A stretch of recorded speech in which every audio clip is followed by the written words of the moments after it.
کہ احساس نہیں. اگر احساس ہونے لگے پھر شوق بیدار ہوتا ہے، پھر انسان کسی کو کچھ دے کے راضی ہوتا ہے. پھر اس کا حضرت حذیفہ بن یمان رضی اللہ تعالیٰ عنہ فرماتے ہیں، یہ حدیث امام غزالی لائے اور اپنی سند کے ساتھ لائے. حضرت حذیفہ بن یمان رضی اللہ تعالیٰ عنہ فرماتے ہیں، میں نبی پاک صلی اللہ علیہ وسلم کے ساتھ ایک سفر میں تھا، گرمی بڑی شدید تھی. ایک جگہ پہ باغ نظر آیا تو تھوڑا سا سستانے کے لیے سرکار اس باغ کو برکت دینے کے لیے تشریف فرما ہوئے تو سامنے کنواں بھی نظر آیا. تو تبا مبارک چاہی کہ غسل ہی نہ کر لیا جائے. کہتے ہیں حضور سید عالم علیہ السلام کنویں کے قریب چلے گئے غسل فرمانے کے لیے. تو کپڑوں سمیت سرکار غسل فرما رہے تھے، پھر بھی مجھے فرمایا کہ ذرا چادر تان کے نہیں کھڑے ہو جاتے. یہ نا زیادہ شرم والا ہوتا ہے کھلا لباس، اس میں زیادہ احساس ہوتا ہے. یہ گرمیاں آتی ہیں نا تو سمجھدار آدمی بھی خالی بنیان میں گھومنے لگتا ہے، سیاںا بندہ بھی اچھا نہیں لگتا، تہذیب کے مطابق نہیں. ہماری وزاداری جو ہوتی ہے وہ باہر نہیں، گھر کے اندر بھی ضروری ہوتی. بیٹیاں ہیں، بہنیں ہیں گھر کے اندر، بڑا اچھا رویہ انسان کا ہو تاکہ خوبصورتیاں اور خوشبوئیں بکھریں. کپڑوں سمیت غسل فرما رہے ہیں اور حضرت حذیفہ بن یمان کہتے ہیں میں چادر تان کے کھڑا ہو گیا. سرکار تھوڑے سے غسل کے بعد فرمانے لگے، حذیفہ گرمی بڑی تھی، نہانے میں بڑی لذت آ رہی ہے، تو میں تھوڑا اور نہ نہاؤں. تو میں نے کہا حضور میری تو نوکری قبول ہو رہی ہے، میرے لیے تو سعادتیں. کہتے ہیں سرکار نے تھوڑا غسل کیا، اب حضور بس کرنے لگے تو میں نے عرض کی، میں نے کہا یا رسول اللہ میری خواہش ہے کہ تھوڑا اور غسل فرمائیں. سرکار نے تھوڑا اور غسل کیا. میں نے کہا حضور اور کرے. کچھ دیر حضور غسل کرتے رہے. تکمیل غسل پر میں بڑا راضی تھا، کلیجہ بڑا ٹھنڈا تھا کہ آج میری خدمت قبول ہوئی، آج میرے حصے میں یہ سعادت آئی. کہتے ہیں جب میں فارغ ہوا نا تو حضور فرمانے لگے چل اب تو بھی غسل کر، تو بھی غسل کر اب. تو میں غسل کرنے لگا تو فرمایا ادھر دیکھنا میری طرف. یہ ہمارے ہاں نا کچھ لوگ بن کے بیٹھ گئے اور انہوں نے سمجھا کہ شاید چونکہ میں لیڈر ہوں، شاید میں سربراہ ہوں اور باقیوں پر لاگو ہے کہ میری گاڑی کے پیچھے دوڑیں اور میرے نعرے لگائیں. دیکھو جب انسان انسانوں کے اندر احساس پیدا کرنے کی طرف دیکھے گا تو سب سے پہلے میرے محبوب کی زندگی سے درس حاصل کرے گا. سرور کائنات صلی اللہ علیہ وسلم نے کہا غسل کرو. کہتے میں غسل کرنے لگا تو محبوب فرمانے لگے چادر مجھے دو، میں تان کے کھڑا ہوتا ہوں. کہتے میرے تو پیروں تلے زمین نکل گئی. میں نے کہا یا رسول اللہ صلی اللہ علیہ وسلم مہربانی فرمائیں آپ یہ نہ کریں. تو حضور نے فرمایا تو نے کیا ہے نا تو میں کیوں نہ کروں. کہتے ہیں اب حضور نے حکم دیا تو میں نے چادر سرکار کو پیش کر دی. حضور تان کے کھڑے ہو گئے تو میں جلدی سے غسل کر کے فارغ ہو گیا. میں نے کہا حضور نہا لیا ہے. فرمایا حذیفہ مجھے گرمی لگ رہی تھی تو تمہیں بھی لگ رہی ہوگی نا، صحیح کر کے غسل کرو. کہتے میں غسل کر چکا، یارو ذرا اس کی لذت تو محسوس کر لو. کوئی حرج نہیں یار، اگر کوئی کام ہمیں کبھی اپنے ہاتھ سے کرنا پڑ جائے کوئی مسئلہ نہیں. اگر آسمانوں پہ چلو گے تو زمین والوں سے پیار نہیں بڑھے گا، اور اگر زمین والوں کے بیچ رہو گے پیار کرو گے تو محبتیں بڑھیں گی. حضرت حذیفہ بن یمان کہتے ہیں کہ میں پھر تھوڑی دیر غسل کے بعد عرض کی حضور کر لیا غسل. تو کہتے ہیں اور سرکار نے میری طرف غور سے دیکھ کر فرمایا حذیفہ دو حرفی بات ہے، جتنی دیر میں نے غسل کیا تم بھی اتنی دیر ہی کرو گے، اور کرو گے تو بات ختم ہوگی ورنہ یہ بات ختم نہیں ہوگی. حضرت حذیفہ بن یمان فرماتے میں نہا بھی رہا تھا اور مدینے والے رسول پہ درود و سلام بھی پیش کر رہا تھا. دیکھو اگر یہ شدت آئے نا، دیکھیں میں اکثر دوستوں سے کہا کرتا ہوں کہ میرے جیسے آدمی کو نا بن جاتی ہے عادت سٹیج پہ بیٹھنے کی. آپ یقین کریں بن گئی ہے، مثال نہیں دے رہا، صحیح کہہ رہا ہوں. اب کئی دفعہ ایسے ہوتا ہے کہ بہت ساری محافل میں نا چاہیے نا بندہ پیچھے بیٹھ جائے، لیکن وہ ایسی جو نجی جو اساتذہ کی ہیں، جو بزرگوں کی ہیں، جن میں بڑے بیٹھے، ان میں بھی کئی دفعہ شک ہونے لگتا ہے کہ آگے ہی جانا ہے، حالانکہ نہیں جانا. اور کئی ایسے چودھری صاحب، پیر صاحب، صوفی صاحب ہوتے ہیں جو گردن اٹھا کے نقیب محفل کو دکھاتے ہیں کہ میں آ گیا ہوں، کر لے اعلان کسی طریقے سے. پھر آپ تنگ ہوتے ہیں. پھر دیکھیں نا اس محفل کا بھلا مہمان خصوصی میں تو نہیں ہوں، اس میں محفل کے تو مہمان خصوصی وہ ہیں جنہوں نے یہاں جھاڑو دیا ہے، انہوں نے لوگوں کو دعوت دی ہے، اور جو بیٹھ کے دائیں بائیں دیکھ کے بڑے راضی ہو رہے ہیں دل ہی دل میں کہ دیکھا ہماری محفل کتنی کامیاب ہوئی. ذوق پیدا ہو رہا ہے، شوق پیدا ہو رہا ہے۔ ہم اگر احساس کرنے لگیں، تھوڑا سا بیچ رہنے لگیں لوگوں کے، حسن پیدا ہوگا، پیار بڑھے گا، بھائی کے ساتھ رشتہ مضبوط ہوگا، دوستوں کے ساتھ تعلق مضبوط ہوگا۔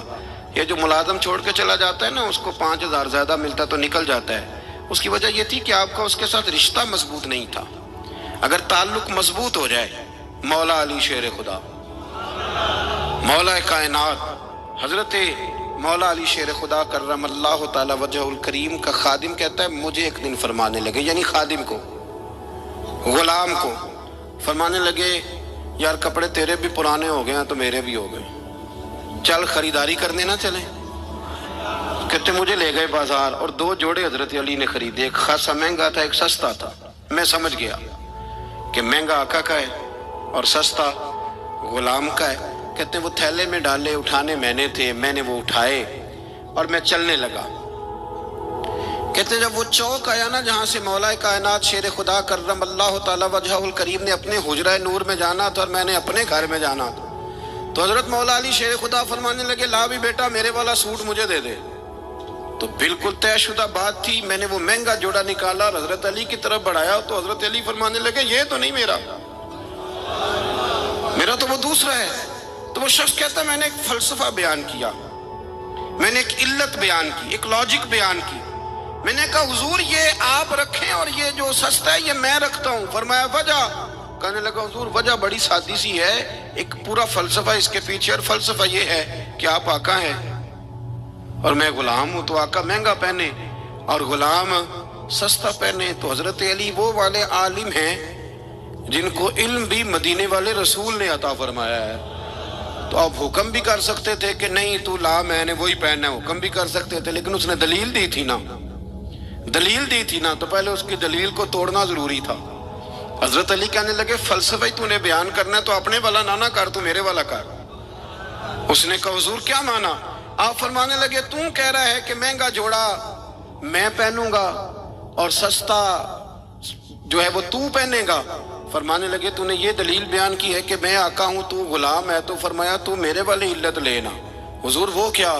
آپ فرمانے لگے تو پہن مہنگا اور میں پہنتا ہوں سستا، دلیل یہ ہے کہ تو جوان ہے اور میں بوڑھا ہوں، تو جوانوں کو پہننے چاہیے مہنگے کپڑے، بوڑھوں کا تو سستوں سے بھی گزارا ہو جاتا ہے۔ تو وہ خادم کہتا ہے میں لاجواب ہو گیا، اور پھر وہ قیمتی جوڑا مجھے دے گئے اور سستا جوڑا وہ لے گئے۔ کہتے شیر خدا تو چلے گئے، لیکن ساری زندگی میں سوچتا رہا کہ کائنات میں دوبارہ ایسے لوگ دنیا میں آئیں گے صحیح، یہ ملیں گے صحیح۔ احساس کی جب شدت ہوتی، اب یقین کریں اس ملک کے اندر 2 چیزیں اتنی شدت سے عام ہوئی ہیں، اتنی شدت سے، ایک پروٹوکول، ایک VIP کلچر۔ ان دونوں چیزوں نے بہت سارے لوگوں کو پیچھے کر دیا۔ اب تو بہت سارے غریب ایسے ہیں جو بیچارے قریب ہی نہیں آتے، وہ کہتے ہیں نہیں میرے والا کام ہی نہیں، وہ پیچھے، وہ شہرت سے بچنے والا پیچھے پیچھے رہتا ہے، اور میرا جی چاہتا ہے ساری غزلیں اس ظالم کے نام کریں۔ کچھ لوگ بیچارے بالکل پیچھے ہو گئے، مایوس ہو گئے۔ وہ کبھی حکومت بدلتی ہے تو ان سے کہا جائے نا حکومت بدل گئی ہے، تو وہ 2 حرفی بات کرتے ہیں، کہتے ہیں جو مرضی آ جائے ہم نے تو محنت کر کے کھانا ہے، صبح کام پہ جائیں گے تو شام کو روٹی کھائیں گے۔ وہ بہت سارے نظام سے دیکھیں نا، یہ سیاسی تبصرے وہ بندہ کرتا ہے جو روٹی پیٹ بھر کے کھاتا ہے، اور جس بیچارے کو پتہ ہے نا کہ جو گھی صبح لایا تھا وہ ختم ہو گیا ہے، اور صبح بچوں نے ناشتے کے لیے جب پراٹھے مانگنے ہیں تو گھی کوئی نہیں، تو وہ پھر سیاسی تبصرے نہیں کرتا، وہ تو تکلیف میں۔ اللہ کے محبوب صلی اللہ علیہ وسلم نے نا احساس کی دولت تقسیم کی تھی۔ مسند امام احمد بن حنبل میں حدیث ہے، حضرت بلال حبشی رضی اللہ تعالیٰ عنہ فرماتے ہیں میں نے عصر کی نماز کی اقامت پڑھ دی تھی، ایک بدو آیا، ایک یہودی کا غلام، کہنے لگا یا رسول اللہ صلی اللہ علیہ وسلم میں بڑی مشکل میں ہوں، اگر آپ میرے ساتھ چلیں، میرا چھوٹا سا کام کر دیں تو میری وہ مشکل آسان ہو جائے گی۔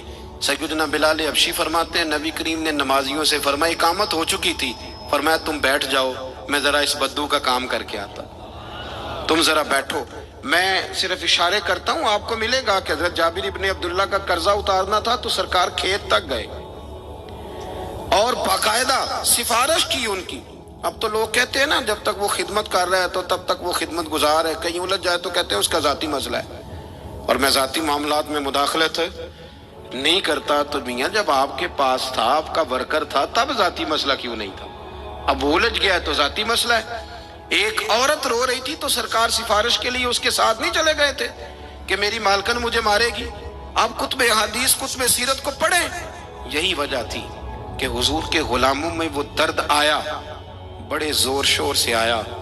امیر المومنین سیدنا فاروق اعظم رضی اللہ تعالیٰ، اس شخص کا جاہ و جلال دیکھیں نا تو کسرا کا بادشاہ کہتا ہے عمر ملنا ہے، تو عمر فرماتے ہیں میرے پاس وقت نہیں، میں نہیں ملتا، مجھے کیا ضرورت ہے کسی کی، یہ جاہ و جلال ہے۔ اور انسانیت کی خدمت کا جذبہ کیا ہے؟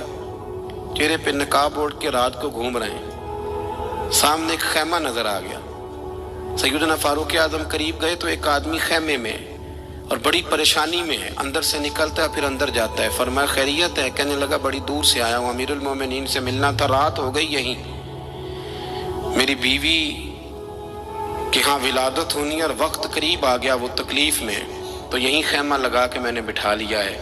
تو غلام آپ کون ہیں؟ تو حضرت عمر کہنے لگے تو مجھے چھوڑ میں ابھی آیا۔ گھر گئے حضرت عمر، توجہ ہے میری بات پر؟ بس سمیٹنے لگا ہوں۔ گھر گئے اور خاتون اول سے کہا، ملکہ سے کہا، اپنی اہلیہ سے فرمایا، فرمانے لگے کوئی نیکی کمانے کا ارادہ ہے؟ وہ کہنے لگی بڑا ارادہ ہے۔ تو کہنے لگے پھر بچے کی ولادت کے لیے جن چیزوں کی حاجت ہوتی ہے وہ ساتھ لے لو۔ میں آپ کو اس شخص کی بات بتا رہا ہوں جو 24 لاکھ مربع میل کا حکمران ہے، جس کے نعرے سے لوگ کانپ جاتے ہیں، لیکن وہ اصول اپنی جگہ پہ اور انسانوں کا پیار اپنی جگہ پہ۔ حضرت عمر نے اپنی اہلیہ کو ساتھ لیا، انہوں نے کہا کچھ چنے لے لیں، کچھ جو ہے وہ گھی لے لیں، کچھ سرکہ لے لیں، اور آپ یہ ساری چیزیں ڈال کے تو پکائیں۔ حضرت فاروق اعظم رضی اللہ تعالیٰ عنہ نے چولہا جلایا۔ وہ شخص کہتا ہے جب عمر پھونکے مارتے تھے نا آگ میں تو میں ان کی داڑھی سے دھواں نکلتے دیکھتا تھا۔ حضرت عمر نے چولہا جلایا، اوپر کھانا رکھا، وہ جو کہا تھا وہ آپ کی اہلیہ اندر چلی گئی خاتون کے پاس۔ وہ شخص کہتا ہے میں نے 2-3 دفعہ حضرت عمر کو کام بتایا تو میں نے سمجھا کوئی غلام ہے، امیر المومنین نے ڈیوٹی لگائی ہے کہ رات کو مسافروں کا خیال رکھنا، تو میں انہیں کہتا غلام ادھر آ پانی لے کے آ، تو عمر دوڑے آتے، وہ ڈیوٹی کرتے رہے۔ جب بچے کی ولادت ہو گئی تو اندر سے جناب عمر کی اہلیہ بولی، کہنے لگی امیر المومنین مبارک ہو، اللہ نے آپ کے دوست کو بیٹا دیا ہے۔ وہ شخص کہتا ہے میرے ہاتھ میں پیالہ تھا، دھڑام سے گرا، میں نے تو عمر کا جلال سنا ہوا، میں نے کہا آپ امیر المومنین ہیں، آپ عمر ہیں، آپ کیا خیال ہے آپ کا؟ لوگ باتوں سے بڑے ہوتے ہیں، کردار انسان کو بڑا کرتا ہے، کردار اسے زندہ رکھتا ہے، کردار اسے جینے کا ڈھب اور حوصلہ دیتا ہے۔ حضرت فاروق اعظم سے کہنے لگے آپ عمر ہیں؟ جناب فاروق اعظم کہنے لگے ہاں میں عمر ہوں، تمہیں ضرورت کی ساری چیزیں میں نے دے دی ہیں، باقی صبح آنا اور جس کام تم آئے ہو وہ بھی کیا جائے گا۔ اس نے پیر پکڑ لیے، امیر المومنین مجھ سے غلطی ہو گئی۔ فرمایا اٹھ میرے سینے سے لگ، تجھ سے غلطی نہیں ہوئی، تیری وجہ سے اللہ نے مجھے نیکی کمانے کی توفیق عطا کر دی ہے۔ اپنی زندگی میں 3-4 چیزوں کا خاص خیال کریں، عقائد مضبوط رکھیں۔ ہمارے اندر کوئی آ جاتی ہیں نا کمزوریاں، انسان ہیں، ان کو دور کرنے کے لیے احساس پیدا کریں۔ تیسری بات یہ کہ ایک دوسرے کا دیکھیں نا، اگر میرا نالائق بچہ نہیں پڑھتا تو سارے پیسے اس پر خرچ کرنے کی کیا ضرورت ہے؟ میری بہن کا بچہ جو لائق ہے تو اس پر کیوں نہ پیسے خرچ کر دیے جائیں، ایک لائق آدمی تیار کر لیا جائے۔ احساس پیدا کریں گے، تھوڑا تھوڑا آگے بڑھیں گے تو آپ دیکھیں گے معاشرے کے اندر کس تیزی کے ساتھ لوگوں کے مسائل میں کمی آتی ہے اور خیر تقسیم ہوتی ہے۔ میں دعا کرتا ہوں جو میں نے کہا میرا مالک اسے قبول فرمائے۔ گفتگو کے دوران عمدن سہون جہاں بھول گئے اللہ ہم سے درگزر فرمائے۔ مسلسل سفر کرتے رہتے ہیں تو پھر یہ ہے کہ سفر ہی چلتا رہتا ہے۔ صبح 11 بجے کے نکلے ہوئے، اللہ تعالیٰ آپ کو جزائے خیر دے۔ جب آپ ملنے کے لیے آتے ہیں تو کئی دفعہ وہ اتنی شدت ہو جاتی ہے کہ بعض لوگوں کو تکلیف پہنچتی ہے۔ اسی پر انشاءاللہ اجازت لیں گے، اللہ نے موقع دیا، پھر ملاقات ہوگی۔ آخر دعوانا ان الحمدللہ رب العالمین۔ اللہم صلی علی سیدنا مولانا محمد معدن الجود والکرم وآلہ وبارک وسلم۔ ربنا آتنا فی الدنیا حسنۃ وفی الآخرۃ حسنۃ وقنا عذاب النار۔